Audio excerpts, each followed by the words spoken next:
Do you ever look at that one game, book or movie on your shelf and wonder, wait, what is this and where did it come from? I feel like everyone has at least one strange artifact that came out of nowhere and it slips out of their mind as no one else ever mentions it again. Well, the internet's good for one thing, it's documenting all this weirdness and drop-kicking people's brains back into their untapped memories whenever they get a random urge to Google it. Here's a little history about me. As a child, I went to car boot sales a lot, the holy grail of finding random junk and knockoff Yu-Gi-Oh cards, and it was here where I purchased my first ever game with my own money, which was, dead serious, Bubsy 3D. I bought Bubsy 3D for £5 sterling, or as it's known in 2016, £57 sterling. Hoping to improve my luck, the second game I ever bought at a different car boot sale was Gift. Even as a kid, what could I have possibly found appealing about this cover? Was it the knockoff Goosebumps font? Was it this burn victim dog demon holding a gnome holding an apple? Wait, no, don't look at that, or only draw your eyes towards his creepy kangaroo pouch flaps and his yellow pimple nipples. And I don't know what his arm is even supposed to be or what pose he's doing. And what's with this giant woman towering over him watching this whole scene play out? Seems familiar somehow. Can't say this cover art is giving me all the details that I need. Maybe the back of the box has some answers for what I'm looking at. Let's see. Gift. Unskilled, unlucky, and badly educated antihero, so I suppose he was the one who wrote that sentence, has 7 garden gnomes to take back to the princess, who believes she's Snow-White, encompassing giant crazy worlds including To Panic, Star Stress, and many more. Featuring many brain-teasing 3D platform puzzles which mix video game and movie parodies.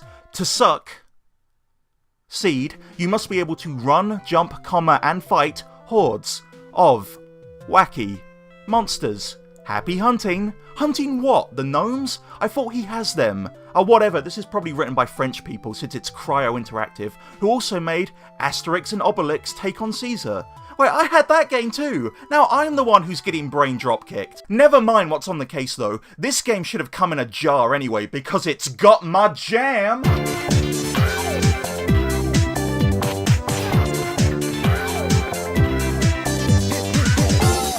I'm not even sure how to describe how the game starts. There's this Food Fight-esque CGI cutscene where this lady hears an alarm going off, which means something bad, so she storms into this dorm room full of appealing character designs, such as Superhero, Viking, Skeleton Man, and this guy, James, and finally... Hello, lads! It's cocktail time! Well, boys, you look a bit droopy to me. Would you like a small glass, sir? Okay. Follow me. I've got a bit of business that... Wait, pause it. Who's that? Who's this? Who are any of you people? I watched this entire scene at least 5 times, and I'm more confused than anyone. Cliff Notes version, there's a lady who's been kidnapped, and you have to go save her by collecting stuff in vaguely themed levels that might be based on movies or something. So it's basically Gex, but at least Gex just had the turtle butler, and not this terrifying cast of haunted fancy dress costumes and Generation 16 Pokemon. This is one of those games where as soon as you touch it, you're like, no. Just no. The camera's immediately weird and you can't control it at all, the character moves strangely, the shoulder buttons trigger this waddle around stance, and all you've got is this stick you can flail around.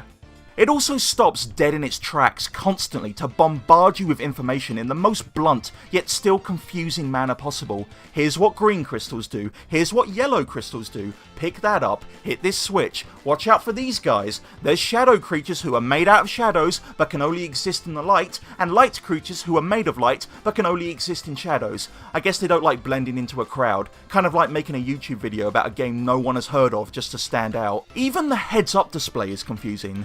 Like, what do you suspect this blue meter is supposed to tell you? It's your health meter. Why would you ever make that blue? It makes me think I'm supposed to have a water cannon or something. You also pick up these little Dragon Quest slimes, and sometimes they give you health back, and sometimes they don't, but either way you definitely collect them, and I eventually figured out that these are your lives. Yes, these little balls that the game showers you with like a broken pachinko machine are all 1-ups, which I actually appreciate because it shows the designers knew their game is pretty janky. Not that it stopped me from losing all dozens of my lives anyway, on this fixed camera where do I go, I can't see anything, giant laser room. I'm sure I could have figured this out, and you're probably supposed to hide behind these pillars until the laser cools down, but whatever, I'm not playing through this whole level again. How much of my time do you think Gift deserves? So yeah, this is one of those forgotten games where the world isn't missing out on all that much, but there are some legit ideas here. The game tries to do a lot with lighting and shadows, and this was a very early PS2 game, so there weren't a lot of games doing this back then, especially not mechanically. Check out this part where you have to push this block to reach a ledge, but as you're doing so, you're pushing it under the light source, so the shadow gets smaller, and now these guys can hunt you down. That's cool, it's just shame about the platforming, and the camera, and all of it. Best of all, there's a gun which lets you paste objects and dudes to the wall by their own shadows, which is a really cool idea, but sadly it's made annoying by the fact you have extremely limited ammo and the aiming is finicky and clunky. Once again, it's a high concept idea that's just left to dolphin flop around in an ugly game because the execution is lacking. But you know what? I went into Gift expecting some generic collectathon with some hideous character design, and instead I got an ambitious yet horrifically flawed, weird puzzle platformer hybrid with some hideous character design. It's kind of interesting. Not interesting enough for me to play past the second level, but hey, maybe if you live in a country where you won't have the police called on you if you have this in your house, it's worth tracking down and giving a try, maybe. It's certainly an alternative to what we have now.